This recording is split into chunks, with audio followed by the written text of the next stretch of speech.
नमस्कार, खम्मागणी के न्यूज 24/7 में आपका स्वागत है। मैं हूं आयुषी विजयवर्गीय आपके साथ। तो चलिए खबरों के सफर की शुरुआत करते हैं और सबसे पहले एक नजर हेडलाइंस पर। नगर निगम ग्रेटर की बड़ी कार्रवाई। बारा कोतवाली पुलिस द्वारा अवैध गतिविधि व अवांछनीय अपराधियों के खिलाफ की जा रही कार्रवाई। बारा जेके लक्ष्मी सीमेंट का पुरस्कार वितरण समारोह का आयोजन। इटावा में अखिल भारतीय कांग्रेस संगठन के 139वें स्थापना दिवस कार्यक्रम का आयोजन। श्री राम मंदिर प्राण प्रतिष्ठा समिति इटावा नगर की बैठक संपन्न। बाल संस्कार केंद्र पर भारत माता पूजन कार्यक्रम संपन्न।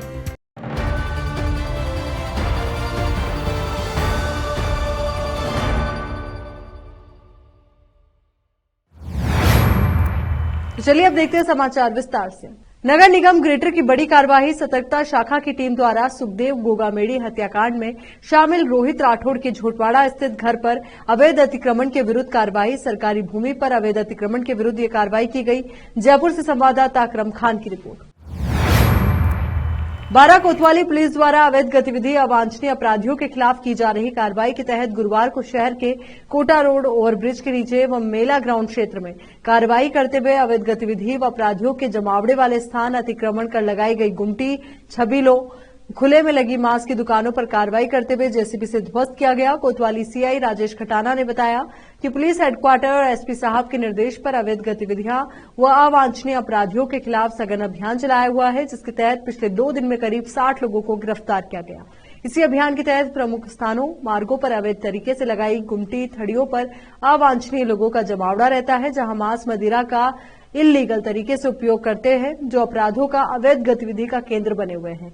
उनके खिलाफ नगर परिषद को साथ लेकर अतिक्रमण को ध्वस्त किया। वहीं शहर के धार्मिक स्थलों के आसपास अवैध मांस बिक्री के खिलाफ कार्रवाई के साथ गाड़ी भी जब्त की। इस दौरान पुलिस ने अवैध शराब, अवैध पदार्थ की बिक्री की संभावना को देखते हुए कई छबीलों दुकानों की तलाश भी ली, तो वहीं वहां से कुछ शराब के क्वार्टर भी मिले हैं। बारा से संवाददाता ब्रजेश यादव की रिपोर्ट। पुलिस हेडक्वार्टर और श्रीमान एसपी साहब के विशेष दिशा निर्देशन में पिछले 2 दिनों से अवैध गतिविधियां और अवैध अवांछनीय अपराधियों के खिलाफ एक सघन अभियान चलाया जा रहा है, जिसके तहत हमने पिछले 2 दिन में लगभग 60 लोगों को अरेस्ट किया है। इसी अभियान के दौरान हमें सूचना मिली कि शहर के कुछ प्रमुख स्थानों पर अवैध रूप से और प्रमुख मार्गों पर अवैध रूप से इलीगल तरीके से अवैध थड़ियों पर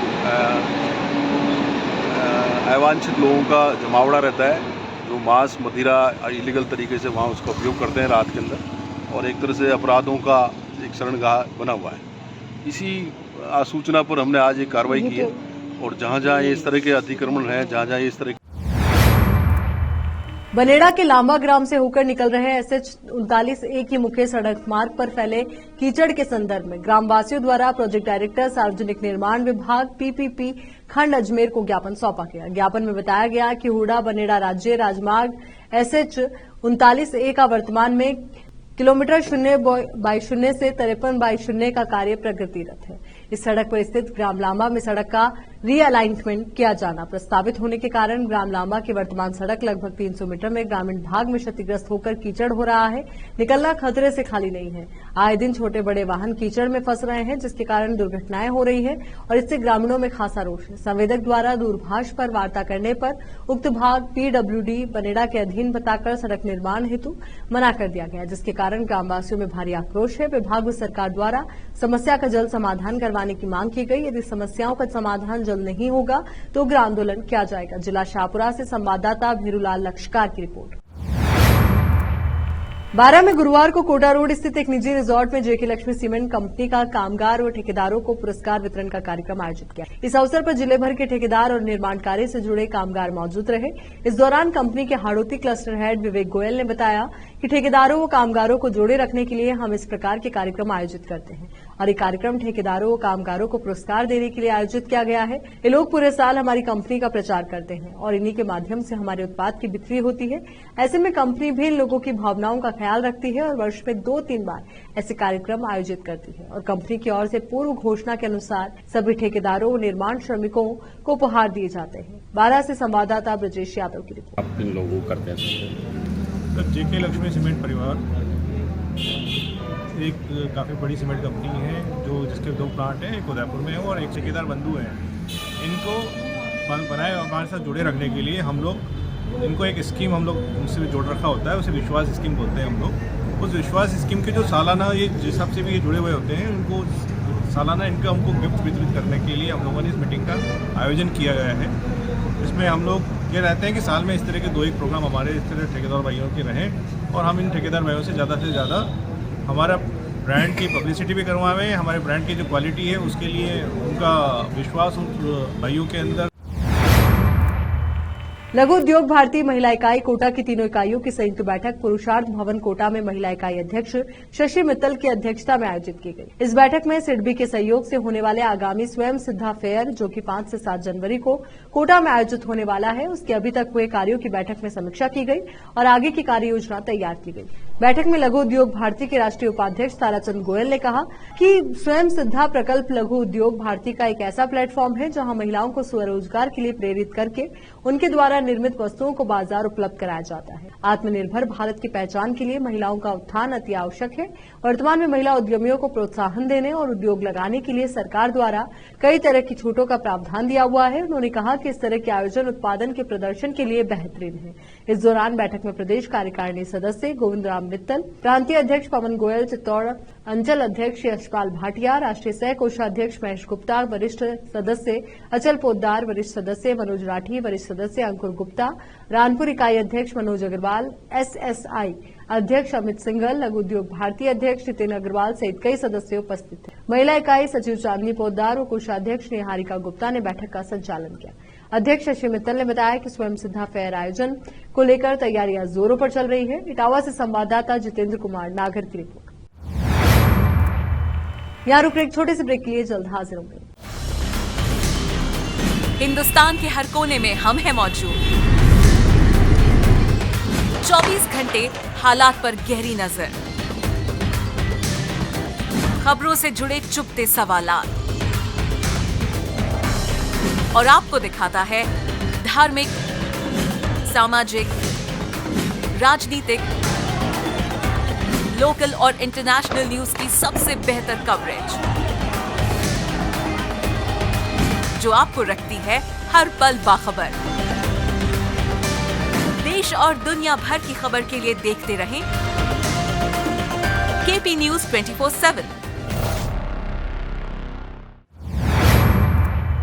ब्रेक के बाद एक बार फिर से आपका स्वागत है। इटावा में अखिल भारतीय कांग्रेस संगठन के 139वें स्थापना दिवस के अवसर पर कांग्रेस कमेटी पीपलदा ब्लॉक ए के तत्वाधान में मीटिंग का आयोजन सीएडी कॉलोनी इटावा में रखा गया, जिसमें मुख्य अतिथि विधायक चेतन पटेल रहे। अध्यक्षता ब्लॉक अध्यक्ष रमेश चंद नागर के द्वारा की गई।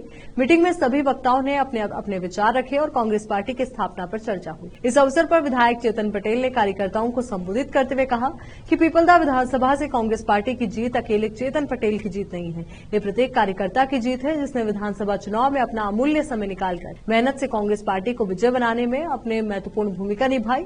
किसी भी कार्यकर्ता को हताश और निराश होने की जरूरत नहीं है। आपका विधायक आपकी हर समस्या के लिए संघर्ष करने के लिए हमेशा तैयार रहेगा। इस अवसर पर देहा जिला महासचिव संजय रंधवाना, राजेंद्र सिंगल, हंसराज मीणा, मंडल अध्यक्ष इटावा वीर प्रताप सिंह, कार्यवाहक मंडल अध्यक्ष पार्षद भूपेंद्र मित्तल, नेता प्रतिपक्ष रामेश्वर सुमन, शहजाद दीवान, रामरतन बैरवा, देवेंद्र शर्मा, अशोक गौड़, यूथ कांग्रेस विधानसभा अध्यक्ष शिवराज मीणा सहित अनेक कांग्रेस कार्यकर्ता मौजूद रहे। मीटिंग में मंच संचालन प्रवक्ता राजेंद्र मीणा द्वारा किया गया। इटावा से संवाददाता जितेंद्र कुमार नागर की रिपोर्ट। इटावा में श्री राम जन्मभूमि मंदिर प्राण प्रतिष्ठा समिति इटावा नगर की बैठक गुरुवार रात्रि को 8 बजे मास्टर वीरेंद्र सिंह लोक कल्याण ट्रस्ट सेवा इटावा पर समिति के नगर संयोजक राजेंद्र गौड़ की अध्यक्षता में संपन्न हुई। बैठक में जिला समिति संयोजक धनराज प्रजापत का मार्गदर्शन मिला। बैठक में इटावा नगर के संयोजक व सह संयोजक तथा सभी बस्तियों के कार्यकर्ता उपस्थित रहे। जिला समिति संयोजक धनराज प्रजापत ने अभियान की सारी जानकारियां दी। साथ ही शंभू दयाल सुमन ने इस दौरान क्या क्या सावधानियां रखनी है वो सारी बातें बताई। नगर संयोजक राजेंद्र गौड़ ने कहा कि आगामी पोष शुक्ल द्वादशी 22 जनवरी 2024 सोमवार के शुभ दिन प्रभु श्री राम के बाल रूप नूतन विग्रह को श्री राम जन्मभूमि पर बन रहे नवीन मंदिर भूतल के गर्भगृह में विराजित करके प्राण प्रतिष्ठा की जाएगी। उन्होंने सभी से आग्रह किया कि आप भी प्राण प्रतिष्ठा के दिन अपने ग्राम, मोहल्ले, कॉलोनी में स्थित किसी मंदिर में आस पड़ोस के राम भक्तों को एकत्रित करके भजन कीर्तन करें। इस दौरान श्री राम मंदिर प्राण प्रतिष्ठा अभियान की सामग्री नगर की सभी बस्तियों के प्रमुखों को वितरित की गई। 1 से 10 जनवरी तक कार्यकर्ता प्रत्येक हिंदू परिवार तक टोली में पहुंचकर पत्रक, मंदिर चित्र, पूजित अक्षत देकर आमंत्रित करेंगे। वहीं बैठक में अभियान के खंड सह संयोजक सतीश सोनी, जिला संपर्क प्रमुख माणकचंद मीणा, गिरजा शंकर गुप्ता, बजरंगलाल नागर, रामदयाल प्रजापत, विनोद गुप्ता, गिरीश गोयल, रवि सिंह सेठ, चैन सुख मित्तल सहित कई कार्यकर्ता मौजूद रहे। इटावा से संवाददाता जितेंद्र कुमार नागर की रिपोर्ट।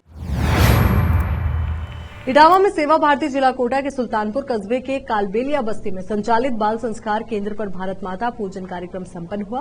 कार्यक्रम की अध्यक्षता बलराम अग्रवाल ने द्वारा की गई। मुख्य अतिथि मधुसूदन शर्मा रहे। अतिथियों ने भारत माता के समक्ष दीप प्रज्वलित कर कार्यक्रम का शुभारंभ किया। कार्यक्रम का संचालन प्रकल्प शिक्षक सत्यनारायण खारोल ने किया। मुख्य वक्ता कोटा विभाग प्रकल्प प्रमुख पवन वैष्णव ने बताया कि अखंड भारत विश्व गुरु था, सोने की चिड़िया था, ज्ञान विज्ञान के मामले में हर प्रकार से संपन्न, किंतु कालांतर में विदेशी आक्रांताओं ने हमारी संस्कृति को मिटाने का प्रयास। इन सबके बावजूद आज हमारा देश फिर से विश्व गुरु बन रहा है। भारत विकसित देश बन रहा है। आज चंद्रमा के दक्षिणी ध्रुव पर पहुंचने वाला दुनिया में भारत एकमात्र देश है। आज इस अखंड भारत माता पूजन पर हम सब उन वीरों और क्रांतिकारों को जिन्होंने हमारे देश के लिए संघर्ष किया, अपना बलिदान दिया, उनकी याद में हम एक एक दीपक अखंड भारत माता के नक्शे की परिधि पर सजाएंगे। कार्यक्रम में जिलाध्यक्ष राजेश मालव, नगर मंत्री मुकेश राठौर एवं बस्तीवासी उपस्थित रहे। अंत में भारत माता की आरती का आयोजन हुआ। इसके पश्चात प्रसाद वितरण किया गया। इटावा से संवाददाता जितेंद्र कुमार नागर की रिपोर्ट। अयोध्या में श्री राम की प्राण प्रतिष्ठा को लेकर पूरे देश से हर कोई कुछ न कुछ योगदान दे रहा है। इसी क्रम में सूक्ष्म वस्तुओं में कई रिकॉर्ड अपने नाम कर चुके राजस्थान के उदयपुर जिले के रहने वाले अंतर्राष्ट्रीय शिल्पकार इकबाल सक्का पीछे नहीं है। इकबाल सक्का ने अयोध्या में बन रहे राम मंदिर में स्थापित की जाने वाली रामलला की प्रतिमा के लिए खास तरह की चरण पादुकाएं बनाई हैं, जिन्हें अयोध्या भेजा जाएगा। बता दें कि अयोध्या में श्री राम मंदिर का निर्माण अंतिम दौर में है और 22 जनवरी को पीएम मोदी प्राण प्रतिष्ठा करेंगे। रामलला जल्द ही अपने भव्य मंदिर में विराजमान होंगे। इसी खुशी में इकबाल सक्का ने अयोध्या में बनने वाले राम मंदिर और मस्जिद के लिए खास वर्ण शिल्प तैयार किए और वे इन्हें मंदिर और मस्जिद के लिए भेंट करेंगे। शिल्पकार सक्का ने श्री राम मंदिर के लिए सोने की विशेष कलाकृतियां बनाई है। इनमें मुख्य रूप से सोने की ईंट शामिल है, जिस पर उन्होंने राम लिखा है।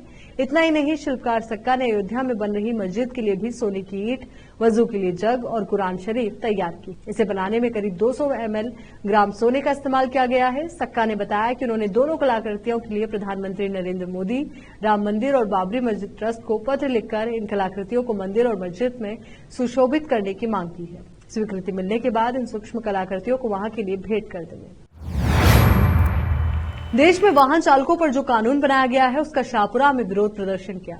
ड्राइवर्स द्वारा देश के गृह मंत्री अमित शाह, सड़क परिवहन मंत्री नितिन गडकरी और प्रधानमंत्री नरेंद्र मोदी से मांग करते हुए शाहपुरा जिला कलेक्टर टीकम चंद बोहरा को ज्ञापन सौंपकर कहा कि जो दुर्घटना कानून लागू किया है, एक बार उस कानून पर पुनः विचार विमर्श करें और उसमें संशोधन करने की मांग की। भारत सरकार ड्राइवर्स से बिना किसी सहमति के ही मनमानी तरीके से कानून पास करके लागू कर दिया जाता है, जिसमें ड्राइवर पहले से ही अपनी जिंदगी परवाह किए बिना अपने घर परिवार से दूर रहकर देश की अर्थव्यवस्था में अपनी महत्वपूर्ण भागीदारी निभाते चलते आ रहे हैं। ड्राइवर कोई जानबूझकर एक्सीडेंट नहीं करते, फिर भी अगर हो जाता है तो ड्राइवर उस घायल को अस्पताल ले जाने की सोचेंगे तो अस्पताल पहुंचने से पहले आम जनता द्वारा ड्राइवर्स को पीट कर हत्या कर देते हैं। ऐसी स्थिति में ड्राइवर को अपनी जान बचाने के लिए भागना पड़ता है। अगर भारत सरकार द्वारा ऐसे ही बिना किसी विचार विमर्श के कानून लागू कर दिया जाता है, जिसके कारण समस्त ड्राइवर्स को घर पर बैठना पड़ेगा। पहले से ही देश के अंदर बेरोजगारी चरम सीमा पर है। ड्राइवर भी एक देश के एक बहादुर सेवक है जो अपनी जान हथेली पर रखकर रोड पर चलता है। आजादी से लेकर अब तक ऐसा कोई कानून नहीं बना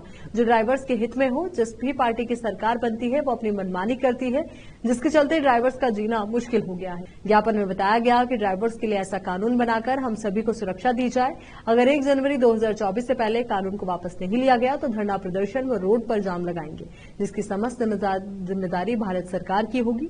इस दौरान सैकड़ों गाड़ी ड्राइवर्स ने प्रदर्शन किया। जिला शाहपुरा से संवाददाता भेरूलाल लक्षकार की रिपोर्ट। चलिए एक बार फिर से नजर डालते हैं हेडलाइंस पर। नगर निगम ग्रेटर की बड़ी कार्रवाई। 12 कोतवाली पुलिस द्वारा अवैध गतिविधि व अवांछनीय अपराधियों के खिलाफ की जा रही कार्रवाई। 12 जेके लक्ष्मी सीमेंट का पुरस्कार वितरण समारोह का आयोजन। इटावा में अखिल भारतीय कांग्रेस संगठन के 139वें स्थापना दिवस कार्यक्रम का आयोजन। श्री राम मंदिर प्राण प्रतिष्ठा समिति इटावा नगर की बैठक संपन्न। बाल संस्कार केंद्र पर भारत माता पूजन कार्यक्रम संपन्न।